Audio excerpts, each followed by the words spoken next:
Tony Russell Miraflor ang pag-ain ng reklamo na kinabibilangan ng perjury, falsification of public documents, grave dishonesty, grave misconduct, at conduct prejudicial to the best interest of the service.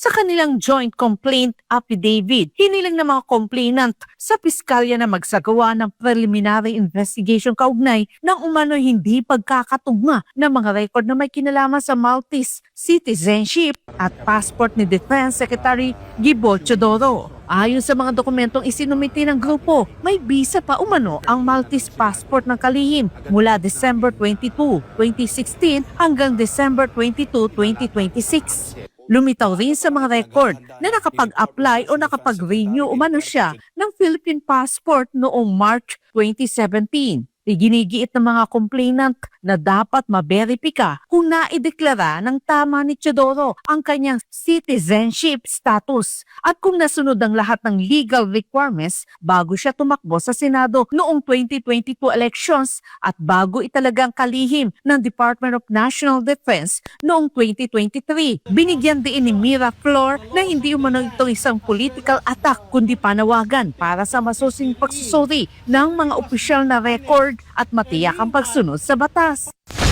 This is actually a case. But we want the OCP or Office of the City Prosecutor for Pasay to investigate further so that we can have a real case. Hiniling din ng grupo sa Office of the Solicitor General na pag-aralan kung may batayan para sa pag-ain ng co-warranto case sakaling mapatunayang may kakulangan sa legal na kwalifikasyon ng kalihim sa paghawak ng kanyang posisyon. Samantala una nang nilinaw ng Department of National Defense na matagal nang isinuko ni Teodoro ang kanyang foreign passport bago pa man siya nag-ain ng Certificate of Candidacy para sa 2022 elections. Ayon pa sa DND na ipaalam na rin umano ang usapin ng nasabing pasaporte sa Bureau of Immigration, Commission on Elections at Commission on Appointments bago na kumpirma noon ang kanyang appointment bilang defense chief ng bansa. I am asking for an investigation because as of now we don't have certified copies so that the cases, a case, if any, will have a leg to stand in court because we cannot rely on certified copies.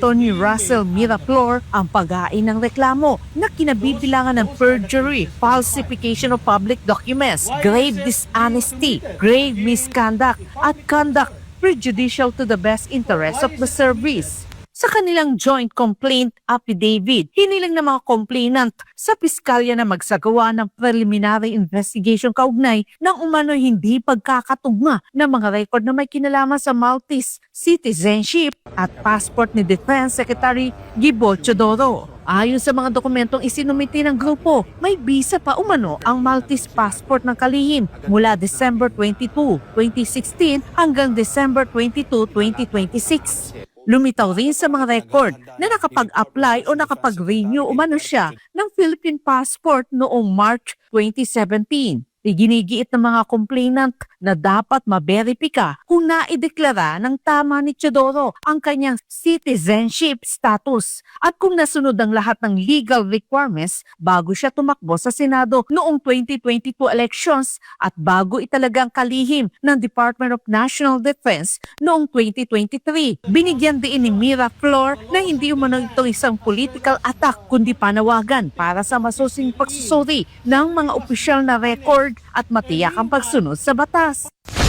This is actually a case. But we want the OCP or Office of the City Prosecutor for Pasay to investigate further so that we can have a real case. Hiniling din ng grupo sa Office of the Solicitor General na pag-aralan kung may batayan para sa pag-ain ng co-warranto case sakaling mapatunayang may kakulangan sa legal na kwalifikasyon ng kalihim sa paghawak ng kanyang posisyon. Samantala una nang nilinaw ng Department of National Defense na matagal nang isinuko ni Teodoro ang kanyang foreign passport bago pa man siya nag-ain ng Certificate of Candidacy para sa 2022 elections. Ayon pa sa DND na ipaalam na rin umano ang usapin ng nasabing pasaporte sa Bureau of Immigration, Commission on Elections at Commission on Appointments bago na kumpirma noon ang kanyang appointment bilang Defense Chief ng bansa. I am asking for an investigation because as of now we don't have certified copies so that the cases, a case, if any, will have a leg to stand in court because we cannot rely on certified copies. Tony Russell Miraflor ang pag-ain ng reklamo na kinabibilangan ng perjury, falsification of public documents, grave dishonesty, grave misconduct at conduct prejudicial to the best interest of the service.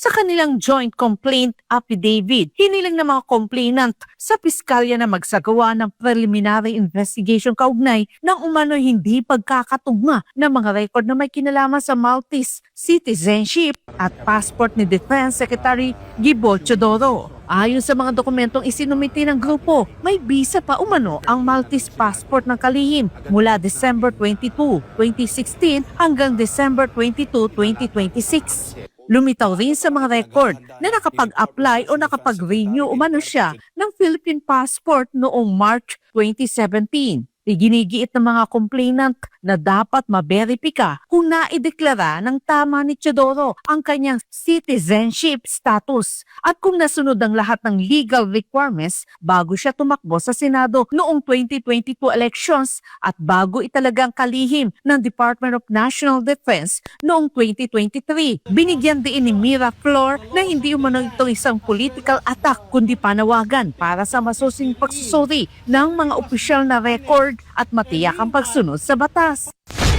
This is actually a case.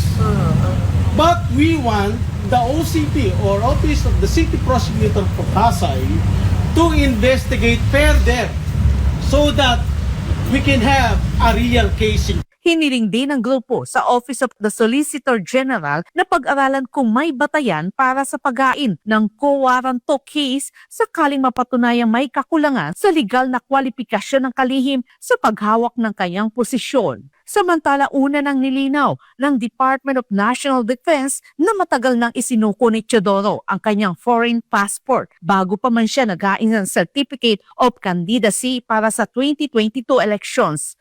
Ayon pa sa DND na ipaalam na rin umano ang usapin ng nasabing pasaporte sa Bureau of Immigration, Commission on Elections at Commission on Appointments bago na kumpirma noon ang kanyang appointment bilang Defense Chief ng bansa. I am asking for an investigation because as of now we don't have certified copies so that the cases, a case, if any, will have a leg to stand in court because we cannot rely on certified copies.